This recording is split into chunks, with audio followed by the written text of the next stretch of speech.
Hello, Bets Golden here. Today I'm with you with a really beautiful winter project. Now, you could use this as gorgeous, inexpensive wedding ceremony type reception centerpieces.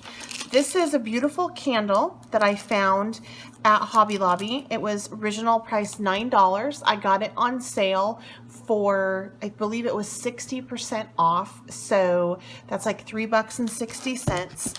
And then this also was 60% off. So that was, let's see here, 8 times 4 is $3.40. So $3.40 plus $3.60 is $7.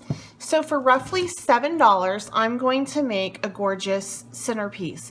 Mine's going to be for winter. However, you could totally use this for a wedding reception as well in the center for $7. And if you had 10 tables, it would cost you $70. So now they did have these gorgeous little pieces without these on the side, and I am noticing that some of the little bling is coming off, but it would not be hard to do this yourself on the side of a lovely glass coaster. It would be pretty easy. You can find these self-adhesive blingies, I don't know what to call them, the sparkles, the bling, the gems.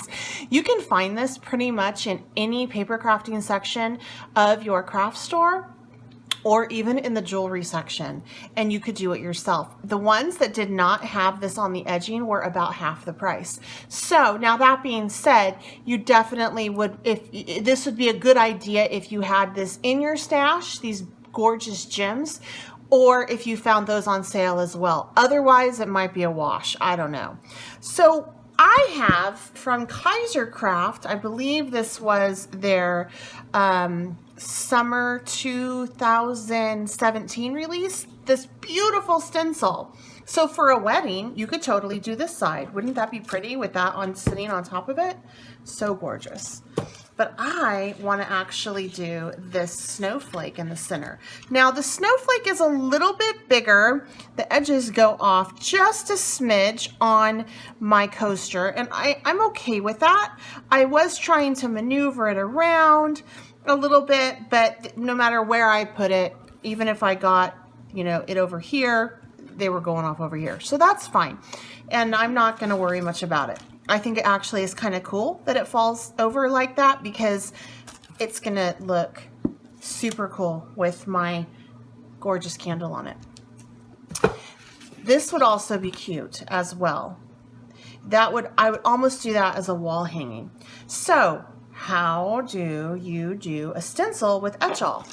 What you do is you're going to take your craft mat and you are going to take your stencil and you're going to use Etch All reuse stencil spray. Give this a really, really good shake. And then once you get it, and I'm shaking it, nice and shaken up, you're gonna do a light mist over it. You're gonna let it dry so it's a bit tacky, and then you're going to apply it to your project. You want to do this in a well-ventilated area and definitely protect your surface. I'm working not only on a craft mat, but the table that I'm working on is actually a work table as well. Otherwise, I probably would have several things down. Okay, you want to hold it about 8 to 12 inches from your stencil. And I'm only going to spray this portion of my stencil because that's all I need. All right, so I'm gonna let that set up for just a second, and as I do that, I wanted to tell you, I use the Brother Scan and Cut, and I was in a desperate situation, a few times actually, in which my mats had lost their tackiness, and I just real quick grabbed this, sprayed my mat, and it totally did the job. So this not only works for etching purposes, this also works for general like use just to keep your mats tacky, your craft mats tacky. You know, that worked on my brother's Scan and Cut. I would think that it would also work on the Cricut mat as well. I don't own one anymore when I got my brother's Scan and Cut, but you know, it wouldn't hurt to try it out on a mat that you were going to throw away, right? Okay, so this is, you don't want it wet, but you do want it tacky, and I think we're about there. So from here, oh, I need to clean that bit. It's kind of dirty. You do want your surface to be nice and clean.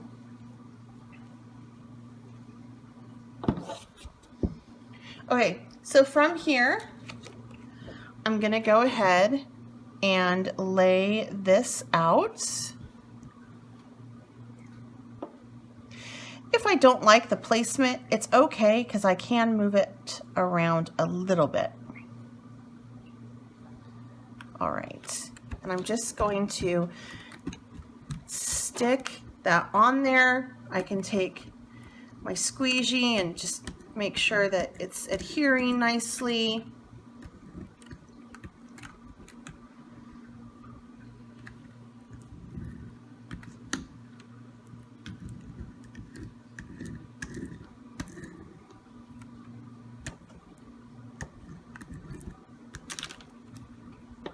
Okay, now I'm going to take my Etch-All and the etching cream, and I'm going to apply a nice thick layer over this. And it's okay that it's thick because you don't want it to be too thin or else it won't etch, but you're going to save it.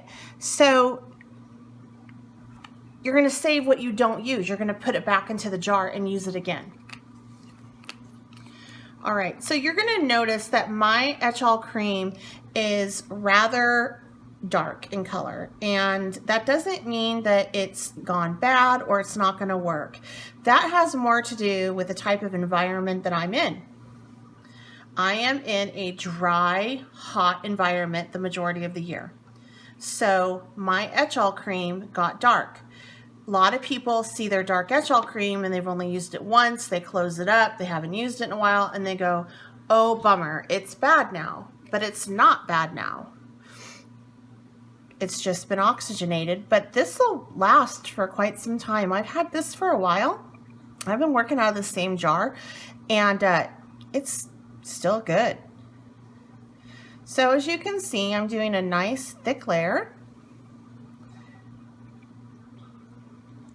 And if you're sloppy, because sometimes with certain things I am sloppy, but if you're sloppy, go ahead and wear some gloves.